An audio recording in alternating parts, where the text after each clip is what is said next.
one Tory MP described Sunak to you as a plutocrat with no principles at all. A plutocrat is a person whose power derives from their wealth.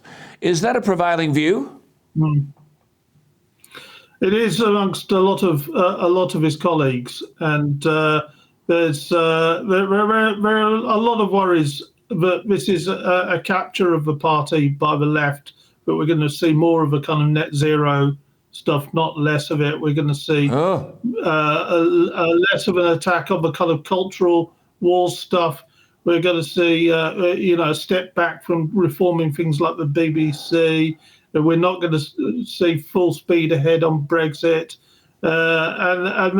Essentially, the kind of wealthy elites are in charge again, which is, of course, the reverse of what we'd all hope for. Absolutely. See, there is a view, nonetheless, isn't there, David, amongst many, that if someone's made a quid and then goes into politics, they'll automatically be successful. We had this here with Malcolm Turnbull, and he was a catastrophic political failure. Can Rishi Sunak be across all the arms of government when he's only been there for 7 years? I think he can. I mean, he was a pretty good chancellor. He was a pretty steady chancellor through a pretty disastrous period in our history in terms of the lockdown and the pandemic. Yeah. I think he can. I mean, if you can deal with the Treasury, then you can deal with government. That's it's essentially the engine and of government. And as I say, he's an intelligent man, so it's not. No doubt about that. Me at all. Just one thing: 2 female former prime ministers on the back bench.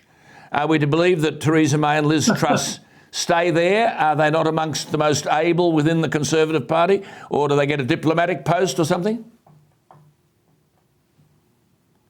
I think they'll stay there. Theresa May, in particular, has doggedly stayed there. She's quite keen to be a rather annoying backbencher, which very much in the kind of mould of Ted Heath in the 1970s, if you can remember that far back. With Margaret Thatcher. But Liz Truss, I mean, poor Liz Truss, she didn't make it 50 days.